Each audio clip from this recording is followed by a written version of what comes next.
Kut was expecting a warm welcome from his family and friends when he walked out of the spaceship. His vacation on the planet Aranor coming to a sweet end. He was not expecting a dead silence. Silence deeper than that which would claim him in his sleep. He did not expect Karhale, the sprawling megacity frozen next to the landing port. He did not expect it to look like a cracked egg with black tar spilled out and covering the hillside, all the way down into the valley. His breath hitched as he saw what he thought was impossible. Ito, the unbreachable wall, the border of Peu, broken. 3 panels were missing completely, and the surrounding panels looked like a giant hammer smashed through them. The black tar stretched all the way into Peu, his home. Kut drew his forgotten breath and ran down. After several stumbles and suffering scrapes among the concrete rubble, he stood by the train station and airship platforms, where export and import for the city were exchanged, at least before he left. He glanced at Ito biting his lower lip. He always dreamed about leaving it. He did. But what he returned to. The young man pushed on, following the path usually worked by workers. He passed the gates with nobody at them, and his eyes blinked away at the lower streets of Peu formed before him. Silent. Broken. With careful steps, he journeyed on, exploring the ruins with his eyes, avoiding the tar streams with expert hops. Just what happened here? Kut thought, scratching at his cheek. A pit was forming in his stomach. This didn't seem like a natural disaster. And while Karlahe did produce tar, there was never enough in the city to cause this big of a spill. A meow made him pause mid-step and turn around. A smile finally brightened up his face as he saw a familiar ginger feline. "Ip!" he cheered, approaching the cat with his hand extended. Ip brushed against it in a welcoming gesture, hopping closer to brush her scent all over Kut's arm. That's when Kut noticed her right front paw was just hanging on the joint. "Oh, what's happened to you?" he cooed, gently examining the rest of her leg. Ip just meowed, pushing her limb forward as if to ask for help. Sadly, the paw was cold, the skin gray and lifeless. Kut dropped his leg, shaking it. "Sorry, girl, but I can't save it anymore," he sighed. He rose to his feet, glancing around the city streets. While the buildings here laid in ruin, the sections deeper still looked intact. Even some of the artificial lights were still on.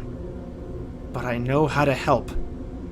Much to her protesting, squirming, he grabbed Ip and trotted towards the veterinary hospital. Much to his relief, all the systems he needed were still functioning.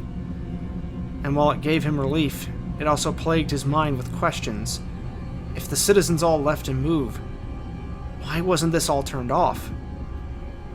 Then they must have all left in a hurry, but why?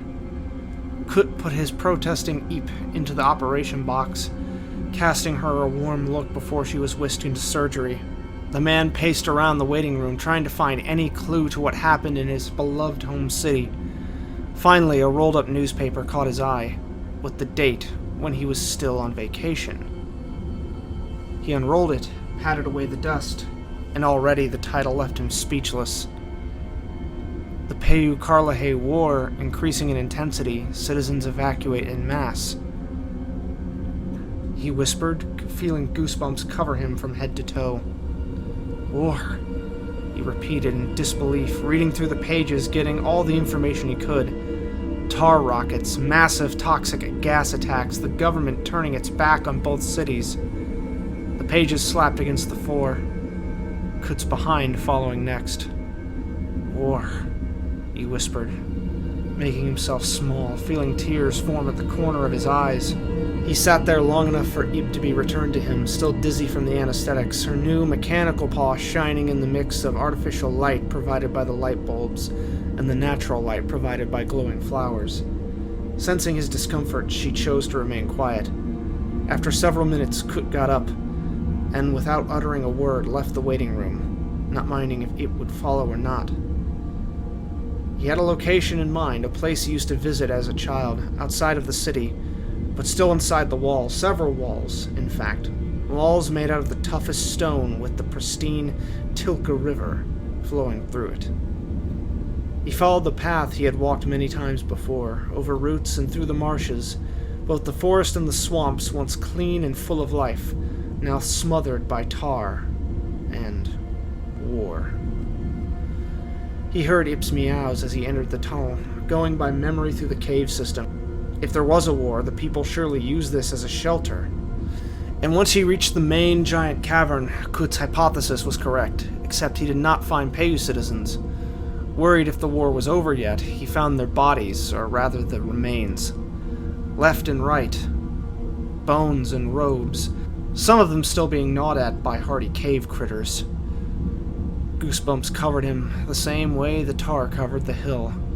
He stood there motionless and breathless, just his heartbeat in his ears. No, he finally sobbed, taking a breath so sharp his airways hurt. No! Frantic, he searched through the past citizens, hoping he wouldn't find his aunt. Her metal teeth, the cloth she always wore around her shoulder, her artificial foot, now rusted from the wet cave air. The holes where her warm eyes had been, now cold. Cold. That's all he felt. Kut fell to his knees, bruising them on the hard stone floor, but he did not care. His closest family member, the one who took care of him, gave him all the opportunities in life and supported him through thick and thin, the one he sent the most letters from his vacation to. He reached into one of the pockets of his coat, where he pulled out a tiny photo album where he kept pictures of all his family and closest friends. He flipped until he got to his aunt's face. Tears began flowing anew. "Auntie!" His wail echoed in the caves, with sobs following. He cried like he had never done in his life. He curled just like the dead around him, his chest shaking like the trees in a hurricane. He clawed at the stone floor until his fingertips were angry red, and cried until he could only breathe, wanting to die in that very moment so that he could be with the rest of his people. "Auntie," Kut finally whispered, his eyes stinging from the tears, his head feeling light like a zeppelin. He closed his amber eyes, curled up into a bit more manageable position, and drifted off. Half of him hoping to not wake up again, to hopefully reunite with his aunt's soul wherever it was. But he woke up again, the dead still surrounding him. He gritted his teeth. Oh, how he had hoped it all to just be a nightmare. He wanted to cry anew, and he did shed a few tears, but he couldn't stay here. With a few painful grunts, he got up and had to stand for a few moments as his blood pressure caught up to him. Kut left the area with the bones and found a flat surface. There he would pull out a knife from his coat and puncture a vein on his left arm. With his own blood, he drew a symbol for the dead, used in burials and other ceremonies. From the pocket just below his knife, he got a roll of bandages where he expertly used to treat his wound. After cleaning the knife as well, he fixed up whatever mistakes were in the symbol, and then performed a deep bow. "May your souls rest in peace, wherever they end up," he said, holding the pose for a solid minute before rising again. "Goodbye for now, Auntie." Kut sighed, and slowly left the cave system again, blinking to adjust to the morning light. He spotted Eep not too far away, eating some small animal with a long tail. Her new paw seemed to serve her well. With a sigh and at least one last look at the tunnel, he then journeyed back into the city, thirst telling him to find something to drink. The task filled him with dread, for he was certain that any drinks were long gone, and the water was tainted with tar, and definitely not safe to drink anymore. Before his search could begin, the speakers static to life, making Kut perk up.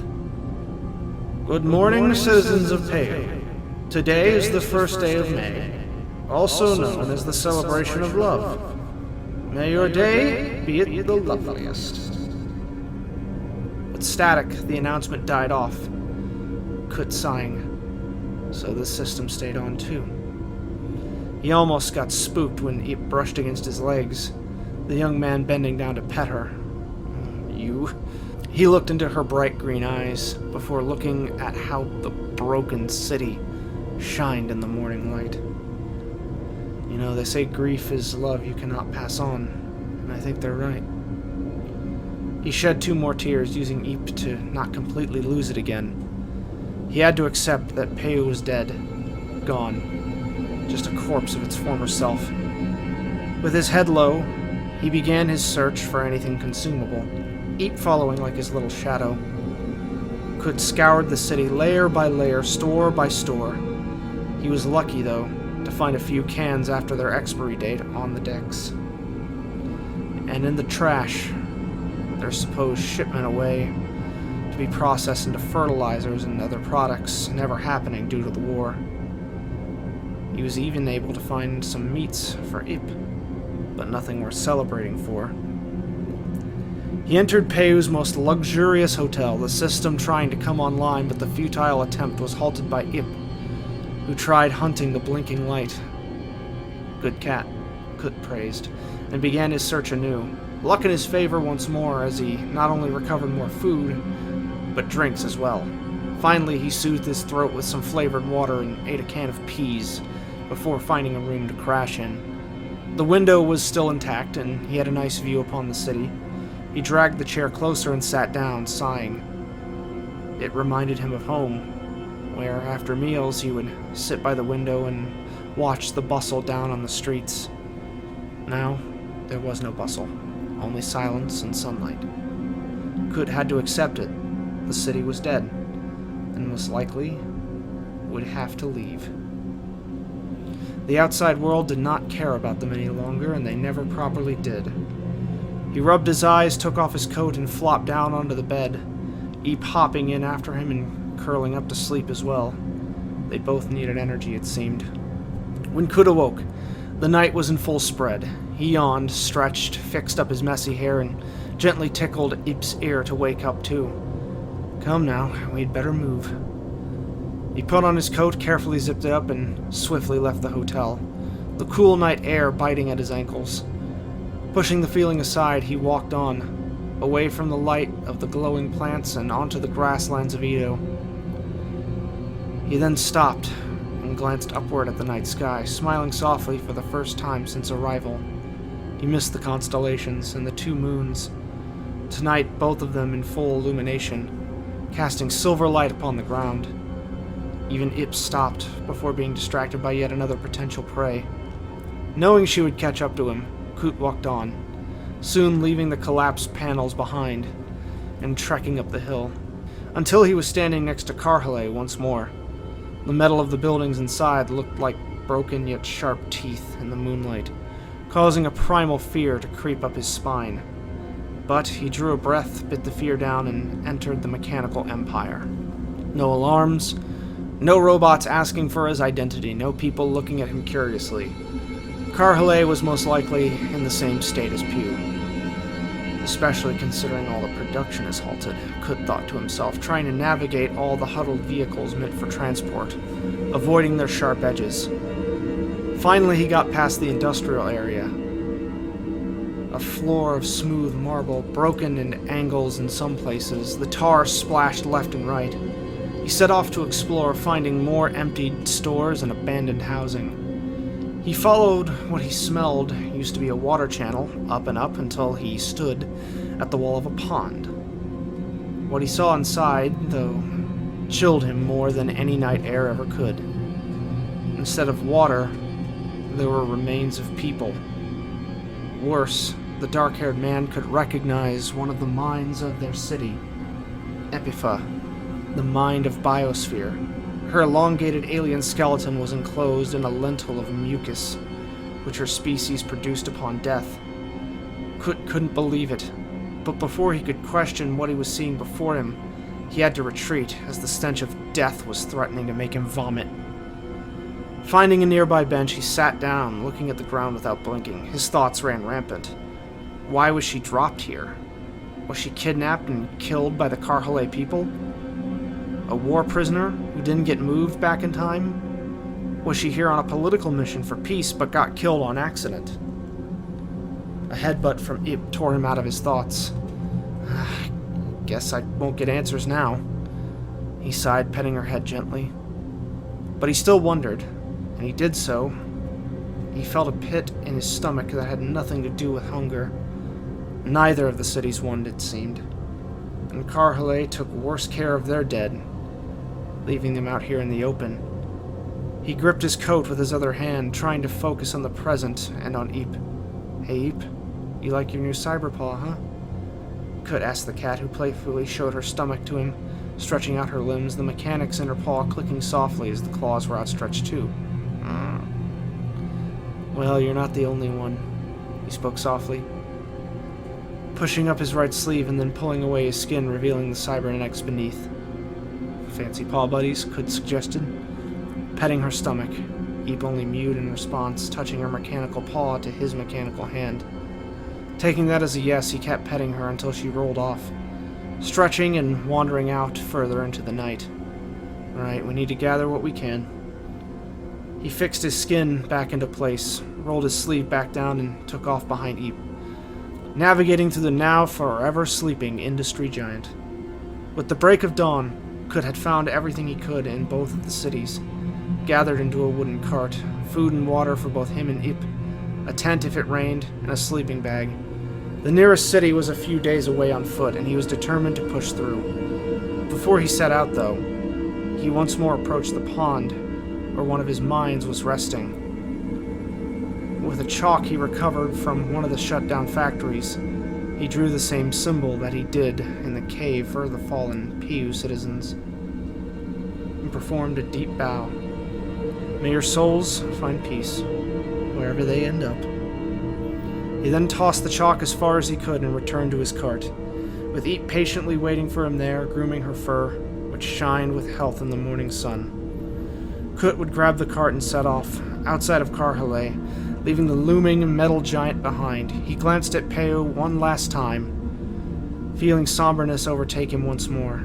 He was leaving his home, not just for vacation anymore, but forever, because he had no other choice. He felt the pressure of survival urging him on, a breeze messing with his fringe. Goodbye, Aunt, for one more time, and goodbye, Peu. He looked over his shoulder at Eep and nestled between the sleeping supplies, and another smile brightened up his face. At least I'll have you to remind me of the better times. With a resonant breath, Kut gripped the handles firmer and got rhythm into his steps, leaving both ruined cities behind him.